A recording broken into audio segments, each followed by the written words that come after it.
So recently, I was working with some younger players who are just learning the game and helping them build decks. And as some of my subscribers know, I had recommended them to purchase the Merfolk versus Goblins dual decks, which I still think are a good buy and still available at a reasonable price.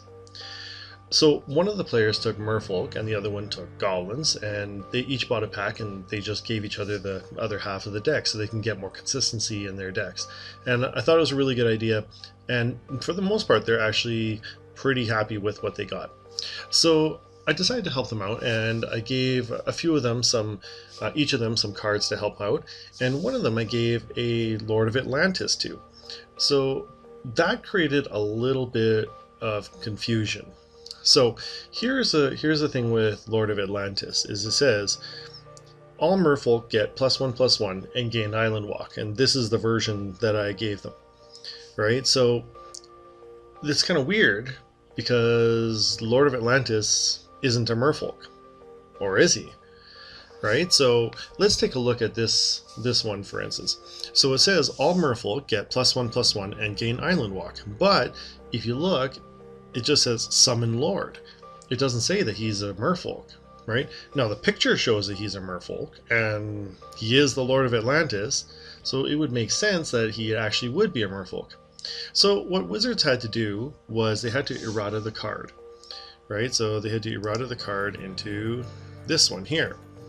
Okay, so it says other merfolk get +1/+1 and have island walk, right? But the problem is that the card version I gave to this new player wasn't this one, and so it created a little bit of difficulty for them because they first they thought I was screwing with them, right? They thought like I was lying to them. Like no, I'm like no, that's actually how it works. Like so, like they were like, well, the other merfolk shouldn't buff this one because it says other merfolk get +1/+1 and have island walking. He's not a merfolk. And I was like, no, it's been errated.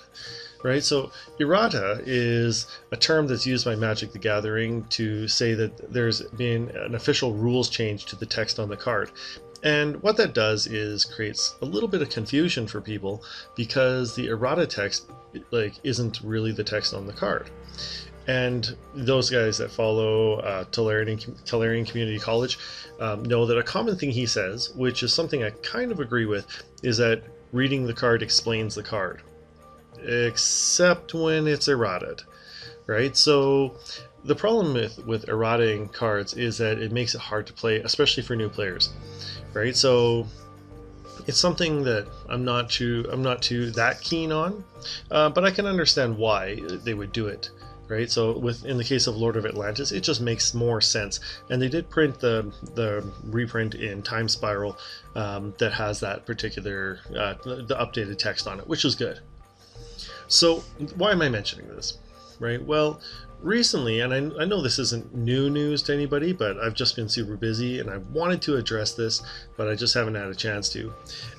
Is this issue here is Aaron Forsyth on Twitter, and he has written that we are looking at removing the Planeswalker Redirection rule at some point in the near future. Will require a chunk of errata.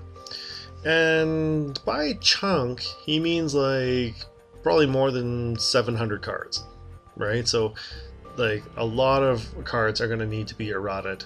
Now, for those of you guys that don't understand, what the Planeswalker Redirection rule is that if you have a player and they have a Planeswalker out, you cannot damage the Planeswalker directly. What you have to do is you have to damage the player and then redirect the damage to the Planeswalker, right? So it's kind of an odd mechanic, but in a way it kind of makes sense and kind of doesn't make sense. Basically, you can't attack the Planeswalker. So let's say I've got a Liliana of the Veil out, and someone says, I'm going to attack your Liliana. Well, you can't actually attack my Liliana, right? And you might think that's a little bit of rules lawyering, but it kind of is. Most people would just say that, I'll just bolt your Liliana or something, and people get that. Right? If you were like, well, that's an invalid target, well, okay, you're kind of being a dick, right? But what they have to do technically is attack you with it, and then they can redirect the damage through you to your Planeswalker. And so what Wizards is looking at doing is getting rid of the Planeswalker Redirection rule, meaning that you don't have to go through the player to redirect damage to the Planeswalker. You can just deal damage directly to the Planeswalker, meaning that your creatures can directly attack Planeswalkers, and so when you're attacking, you would have to send some creatures to the Planeswalker and some creatures to the player. Mechanically, I don't think that will change the game that much, right? So let's take a look at cards like Lightning Bolt, right? So Lightning Bolt says deals 3 damage to target creature or player, but that doesn't say to Planeswalker. Now, Magic the Gathering and Aaron Forsyth have already said that they're going to errata these cards to say player or Planeswalker. So, they might say to any target, right? And a valid target in the rules means a creature, a player, or a Planeswalker, right? So I'm okay with that. I actually don't really care. That doesn't change very much. The only thing is for new players, it just it could be confusing because some of the cards are going to say one thing and some might say something different. It just depends, I think, on how they put it out. So are new Lightning Bolts going to say Lightning Bolt deals 3 damage to any target, right? Then that would be okay, I suppose, but then you'd have to verify that you're not dealing damage to, I don't know why you'd do this, to an artifact or land or something like that, because technically it's any target. I guess that could affect things because some things react when they're the target of spells. Usually that's creatures. I don't know of any lands or anything that do something when they're the target of spells, but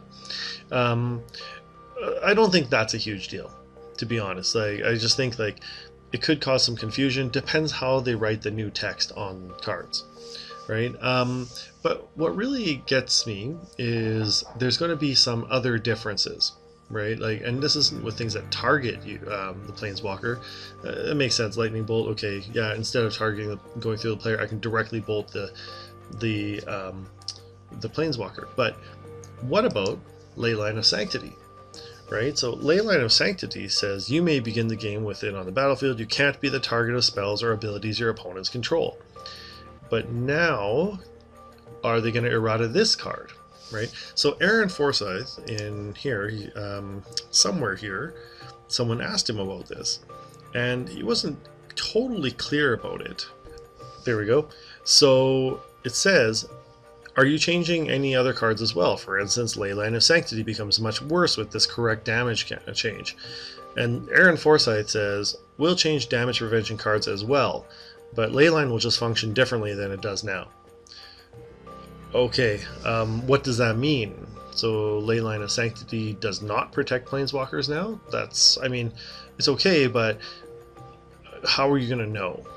Right? So if you errata cards, it's one thing to errata the target card. So let's say that any card that said target player could target player or Planeswalker. But if you're targeting the protection cards, that makes things a little more difficult, because which cards protect the Planeswalker and which ones protect the player, like Leyline of Sanctity. So is Leyline of Sanctity just not going to protect the Planeswalker? Right? Another one that I just thought of off the top of my head was Ghostly Prison. Right? So Ghostly Prison, creatures can't attack you unless their controller pays 2 for each creature he or she controls that's attacking you. So does this mean that a Ghostly Prison will not affect the Planeswalker? Or does it mean when I put it down, do I have to declare if the Ghostly Prison is protecting the Planeswalker or protecting me? I'm not sure, right? So they've been kind of light on details with this. So I'm kind of on the fence about what I feel about this. I think that in a way I can see why it makes sense, right? Because a Planeswalker is supposed to be kind of like another player that you summon to the table to help you, right? So it doesn't make sense that someone would have to target through you to get to them, right? But on the other hand, it does create a lot of confusion, right, for other players. I think what I really want to know is what was the point of this, right? Was something broken? Did something just not work? Or was it the protection, maybe? Maybe planeswalkers might be too strong with leyline, right? So like if you can put a leyline in place, and the other opponent might just not be able to get rid of your planeswalkers, right? So I'm not sure. So anyways, if you guys have any ideas, let me know. If you've heard anything or read anything, then put it in the comments. I'd certainly like to know. And also, if you have any other cards, card interactions that you think might be weird with the Planeswalker Redirection rule, let me know as well. I'm still on the fence. I don't know what to think about this one. So let me know what you think. Anyways, that's it for today. Thanks for watching. I'll see you next time. To join an amazing Magic the Gathering community, check out kitchentablemtg.com.